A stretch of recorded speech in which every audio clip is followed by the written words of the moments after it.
O Tribunal de Justiça do Maranhão começou o mês de outubro dando um passo muito importante. Logo no dia 6, implantou um comitê de combate ao racismo. Mas é um racismo bem diversificado, atua em vários eixos. E é sobre isso que nós vamos conversar no programa de hoje. E quem vai conversar comigo é o Dr. Marcos Adriano Ramos Fonseca, que é juiz e integrante do Comitê Estadual de Diversidade do TJ. Porque, na verdade, eu falei um comitê contra o racismo, mas é um comitê mais abrangente, vamos dizer assim, é isso? Justamente. Bom dia, Elda. Prazer estar aqui com todos vocês. Bom dia aos telespectadores. O Comitê de Diversidade do Tribunal de Justiça do Maranhão é uma iniciativa da atual mesa diretora, compõe uma das metas estratégicas da gestão do desembargador Lorival Cerejo, e ele foi instituído pela Resolução 47/2020, no dia 6 de julho de 2020. Entre as ações, os eixos de atuação do Comitê de Diversidade, encontra-se a temática do racismo, do sexismo, da LGBTfobia, do capacitismo, do etarismo e da gordofobia. Então, nesse primeiro momento, o desembargador e o Tribunal de Justiça, o desembargador Lorival Cerejo e o Tribunal de Justiça do Maranhão lançam uma campanha institucional, que essa sim é o primeiro tribunal do Brasil que lança uma campanha específica de combate ao racismo. É o racismo, a gente falou racismo, mas eu achei importante porque ele atua em vários pontos. Gordofobia, atingiu quase todas as fobias, vamos dizer Justamente. assim, que a gente tem, né? LGBT, gordos, etarismo é o quê? São os idosos. Etarismo, idosos. Tem também esse preconceito? Tem, justamente. A política institucional que o Tribunal de Justiça está implantando é justamente uma política antidiscriminatória e que respeite o princípio da diversidade e o respeito às diferenças. Então, a gente parte da premissa que todos nós somos seres humanos e, naturalmente, essencialmente diferentes uns dos outros.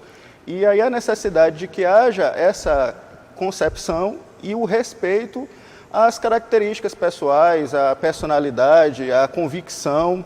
E dentro dessa perspectiva, nossos princípios eles se pautam na dignidade da pessoa humana e também no respeito à diferença e numa perspectiva antidiscriminatória. Como é que vai ser desenvolvido esse trabalho? Quer dizer, ele já está implantado, ele já está funcionando? Depois da implantação, o que aconteceu até agora? Então, justamente, muito bem, Elda. Em julho foi instituído o comitê. É importante destacar que a nossa composição justamente proporciona essa representatividade das diferenças dentro do próprio comitê. Somos 20 integrantes, 2 magistrados, que são os coordenadores. Eu sou o coordenador do Comitê de Diversidade, a colega Elaile, que é juíza em Balsas, é a coordenadora adjunta, e aí a gente já percebe a questão da proporcionalidade de gênero, né? E temos representantes servidores do segmento LGBT, temos servidores indígenas, tem um representante dos idosos, um representante dos deficientes, e também de vários setores específicos do tribunal. Então, a partir desse pluralismo de ideias, nós estamos montando a política institucional de inclusão e de diversidade do Tribunal de Justiça. E a primeira iniciativa que foi desenvolvida foi justamente uma audiência pública virtual com o Movimento Negro. Isso ocorreu no final do mês de agosto. E uma das pautas que eles reivindicaram foi justamente que o Tribunal de Justiça encampasse e promovesse uma campanha de enfrentamento ao racismo, porque o racismo ele é algo estrutural e é algo que está, digamos assim, naturalizado dentro da sociedade. Então, a perspectiva que se percebe é a seguinte: qual é o papel do negro na sociedade maranhense, qual é o papel do negro na história da sociedade brasileira? E aí a gente tem que resgatar justamente um processo de conscientização de que houve uma tendência de subalternização. Então, o papel do negro seria um papel subalterno. E, nessa perspectiva, a população negra, né, que compreende os pretos e pardos, compõe a grande maioria da população brasileira. Então, a necessidade de que haja uma representatividade dessa população dentro dos espaços de poder. Eu só estou falando muito sobre o racismo. A gente pode dizer que dentro desses segmentos, dessas pontas de atuação do comitê, tem algumas mais relevantes ou todas terão a mesma importância? Perfeito, excelente. Todas têm a mesma importância, porque a ideia é partir para a construção de perspectivas tanto do público interno, dos servidores e magistrados, quanto também de perspectivas do público externo. Então, a política é uma política antidiscriminatória, que está em consonância com a nossa Constituição Federal, que preconiza que a nossa sociedade seja livre, justa e solidária, uma sociedade fraterna, como diz o ministro Reinaldo Fonseca, o ministro maranhense do STJ, e ele tem um livro justamente tratando do princípio da fraternidade, que é um valor, é um direito humano fundamental. Então, no momento que você traz à tona para o debate institucional, né, uma instituição que tem mais de 200 anos, que é o caso do tribunal. Essa é a importância que eu acho. Justamente, ele percebe a sua importância, o seu papel social, a sua responsabilidade de visibilizar essas camadas sociais, esses segmentos representativos da sociedade que estão à margem. Então, há um processo de marginalização e, no caso, o Tribunal de Justiça está justamente trazendo à tona essas diferenças para que se proporcione um debate democrático que proporcione a esse segmento visibilização e um espaço de diálogo e construção coletiva. Pois é, o fato do Tribunal de Justiça, que como o senhor falou, é uma instituição de mais de 200 anos e que a gente adquiriu ao longo dos anos a importância que tem, claro, não foi à toa. Mas no momento em que ela abre espaço para a criação de um comitê que abrange todos esses pontos, isso torna a campanha, vamos dizer assim, um pouco mais visível, um pouco mais reflexiva ou provocativa de um comportamento diferente da sociedade? Perfeito. A missão do Comitê de Diversidade é justamente esse caráter propositivo.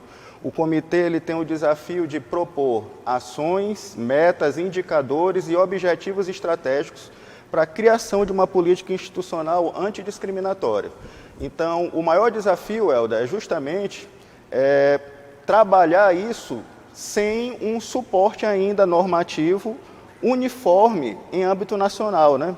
Então, veja a coincidência. O Comitê de Diversidade ele foi instituído no dia 6 de julho, o CNJ instituiu um grupo de trabalho sobre questões raciais no dia 7 de julho, e a Associação de Magistrados do Brasil criou também uma diretoria de igualdade racial no dia 8 de julho. Meu Deus, que Então veja como o Tribunal de Justiça acabou sendo uma instituição de vanguarda. Porque se adiantou ao CNJ e à própria Associação dos Magistrados Brasileiros, proporcionando justamente esse espaço. E isso define muito a gestão do desembargador Lorival, que é uma gestão de vanguarda, uma pessoa com uma visão prospectiva. E é justamente essa a nossa missão, tentar viabilizar a constituição dessa política institucional e proporcionar tanto ao público interno, nossos magistrados e servidores, quanto também à população, o nosso jurisdicionado, esse espaço para o diálogo construtivo. Mas eu vou falar uma coisa bem no começo que me chamou a atenção. O fato de ainda não haver essa hegemonia de suporte de trabalho entre todos os estados, de alguma forma dá uma diferença no trabalho que é realizado aqui, o trabalho que é realizado em outros estados, mesmo que já existam comitê, e os que ainda não têm, porque são poucos ainda, vai dar uma diferenciação entre os trabalhos realizados pelos tribunais dentro do Brasil? É muito interessante a tua pergunta, porque justamente esse é o nosso desafio. Então, se estivéssemos sós, é uma expressão que se usa muito, juntos somos mais fortes, né? E isso, na temática de diversidade, é bastante emblemático, porque todos os segmentos discriminados, eles têm uma tendência de formar alianças. Então, eles já estão aí numa luta por espaços, luta por direitos, e esperam do poder público um espaço democrático, receptivo a essas demandas, né? Então, como nós iniciamos em julho essa iniciativa e o CNJ, na sequência, inaugura um grupo de trabalho, então a gente está muito otimista justamente de estarmos andando em conjunto e também com o nosso protagonismo. Isso é muito importante destacar, porque o primeiro estado, Helder, e é digno de reconhecimento, que avançou, e também aí foram os 3 tribunais do Rio Grande do Sul, o Tribunal de Justiça do Rio Grande do Sul, o Tribunal do Trabalho e o Tribunal Federal situado em Porto Alegre. Então, a partir da experiência do Rio Grande do Sul, nós trouxemos essa expertise para o Maranhão e estamos aí caminhando com a devida coerência, com a devida sensatez, mas também com ousadia, né, com vontade de fazer diferente, estamos caminhando bem nesses nossos 3 meses de instituição. Pois é, copiar bons exemplos sempre dão bons resultados, com certeza. Com toda certeza. Mas nós vamos continuar falando sobre essa iniciativa do Tribunal de Justiça no próximo bloco. Vamos fazer um rápido intervalinho, rapidinho, a gente toma uma água e volta já já, é só um minuto.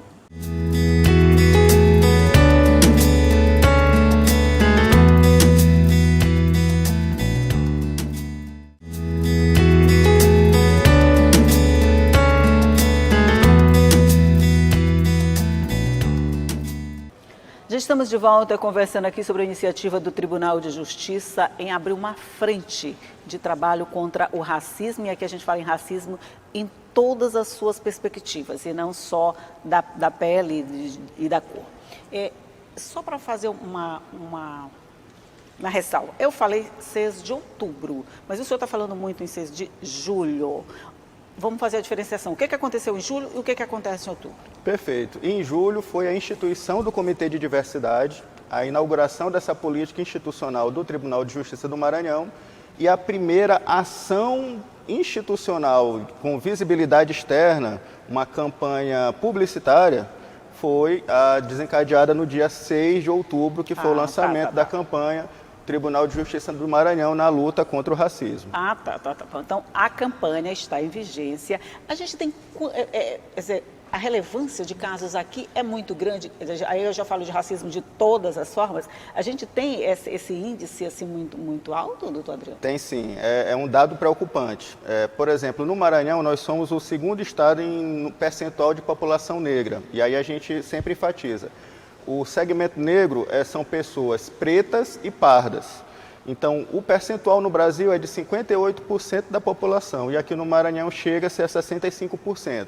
Isso tem um impacto, por exemplo, na política de cotas, porque a variável da política de cotas é justamente o percentual proporcional da população em cada segmento, negro, indígena e outras etnias. Então, há a necessidade... E aí a gente enfatiza muito isso, a necessidade de o estabelecimento de diretrizes da atuação das instituições do sistema de justiça. Então, desde o atendimento de uma ocorrência pela Polícia Militar, a investigação da Polícia Civil, o ingresso da ação penal pelo Ministério Público e o julgamento desse processo pela Justiça, tudo isso tem que ser analisado sob a perspectiva racial. Por que eu enfatizo isso? Porque ao mesmo tempo em que há o racismo evidente, há o chamado racismo velado. Perfeito, Elda. Então, o racismo evidente é aquela agressão física, moral, verbal, que realmente ofende o indivíduo e, dependendo das circunstâncias, ofendendo o segmento, o grupo, configura o crime de racismo previsto na Constituição como um crime imprescritível, e é um dos crimes mais severamente tratados pela nossa Constituição. Mas, lamentavelmente, a lei que prevê as punições ao racismo prevê penas brandas. Então, você tem um crime que a Constituição elege como um crime que merece uma repressão mais severa, e o legislador ordinário, o Congresso Nacional, elaborou uma lei em 89, que a pena máxima é de 5 anos. Dá uma disparidade entre a gravidade do crime e a penalidade aplicada. Justamente. E nessa perspectiva eu entendo que essa lei seria até, inclusive, inconstitucional, porque ela dá uma proteção ineficaz àquele bem jurídico que ela está tutelando. Mas, ao mesmo tempo, eu acho que a sociedade ela já aprendeu que não se deve aceitar desaforo, eu falo desaforo aí entre aspas, não estou colocando desaforo entre aspas, de forma nenhuma. Essa conscientização da população, seja de negros, de LGBT, de etarismo, de sexismo, de mulheres, de indígenas, eu falo de qualquer forma, essa conscientização de que todos têm o direito de ser o que quiserem, de alguma forma alavanca essas iniciativas, assim como o do tribunal, como de qualquer outra entidade que parte em busca de defesa desses direitos? Perfeito. A nossa sociedade ela é o reflexo do momento cultural e histórico que nós estamos vivendo. Então, nós estamos num contexto atual de um pluralismo de ideias, um pluralismo cultural que vem num processo de crescimento, num processo de evolução. Então, na perspectiva de uma sociedade plural, as instituições representadas pelo Estado também têm que ser pluralistas. Então, a gente percebe, por exemplo, o ministro Barroso, do STF, que é o atual presidente do TSE, ele está desencadeando uma campanha contra fake news. Então, por que uma campanha institucional contra fake news?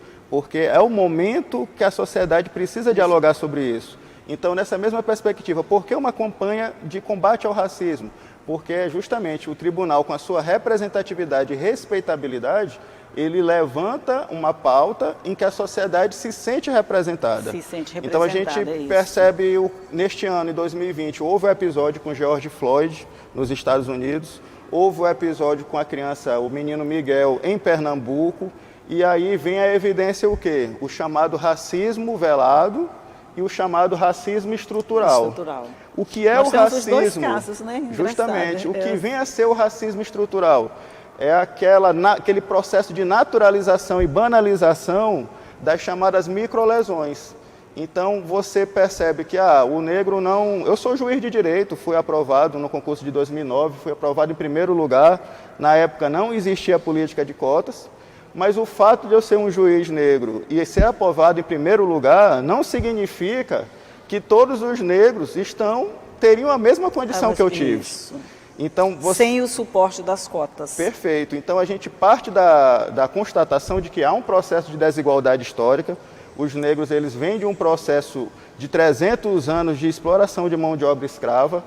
Houve, durante o Brasil Imperial, uma grande resistência à abolição da escravatura e, quando houve a abolição, esses negros foram colocados aí, de qualquer modo, na sociedade, marginalizados por sua condição de não ser nem reconhecido até o dia 13 de maio como seres humanos, porque até então eles eram objetos, mercadoria. E nesse momento que a gente está aí há 140 anos da abolição da escravatura, quais foram as políticas afirmativas que foram promovidas? Apenas no contexto pós-88. Então foi preciso a Constituição vir falar que o racismo é crime e que nós não podemos ser uma sociedade discriminatória, que houve um novo momento, e estamos aí com 32 anos da Constituição, né, comemoramos no último dia 5 de outubro, e as ações afirmativas vêm se consolidando justamente nos últimos 10 anos. É verdade. O senhor é negro? Sim. É um juiz de direito? Sim. Como você diz, aprovado sem o suporte das cotas. O fato do senhor estar nessa condição e estar liderando um comitê que trata exatamente disso, o que isso representa? Eu falo assim, tanto em termos pessoal, como em termos de conscientização, de visibilização de uma situação que é, vamos dizer, bem positiva no caso. Você me dá uma excelente oportunidade de fazer uma explicação que às vezes nós negros nem percebemos, né? Então, eu fui, digamos assim, eu fui me conscientizar para essa temática. Gostei do termo nascer. Porque nós chamamos isso de um segundo nascimento, né? O momento que você se conscientiza do seu papel de representatividade enquanto negro na sociedade.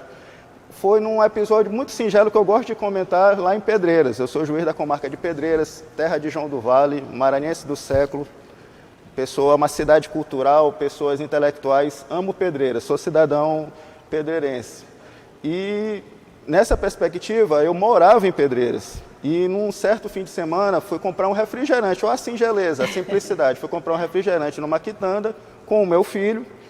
E a dona da quitanda ficou muito feliz quando me viu. Nossa, o juiz, porque eu dou entrevistas, né, na televisão lá na cidade. Ela falou, meu juiz chegou aqui e tal. Eu fui muito bem recebido e tal, me abraçou e chamou, doutor, quero que você fale com minha neta. Aí ela chamou a neta da idade do meu filho, 10 anos, e falou, olha, você está vendo ele aqui? Ele é o juiz da cidade. Ele é negro como você. Então tenha orgulho... Tenha orgulho da sua cor, tenha orgulho da sua origem, porque você pode chegar onde quiser. Aí ela foi me contar, a senhora, foi me contar que a neta estava sendo vítima de bullying por não aceitar o cabelo encaracolado que ela tinha. E isso foi há 5 anos atrás.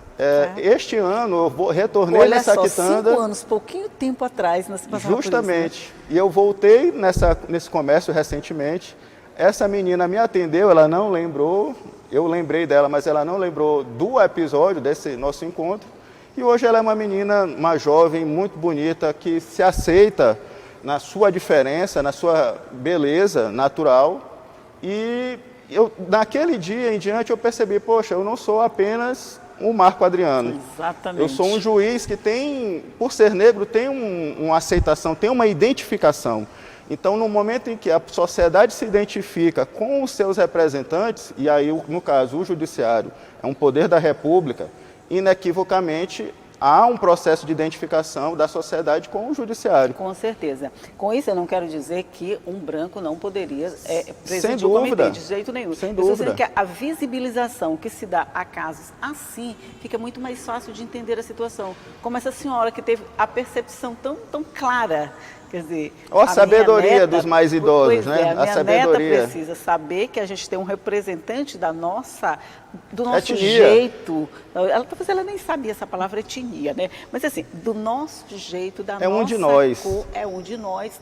E ele está lá. Quer dizer, se ele está, qualquer um pode chegar. Com certeza. Qualquer um pode chegar. Isso se chama representatividade racial. Representatividade. E isso vale para todos esses outros eixos que a gente está Com falando, né? Porque a gente certeza. está falando de racismo. Eu só puxei porque eu sou negro e aí a gente deu a continuidade. Mas assim, todos os outros segmentos podem ter essa mesma visibilidade a partir do momento em que eles são tratados da mesma forma. Perfeito. E essa é a perspectiva do Comitê de Diversidade do Tribunal.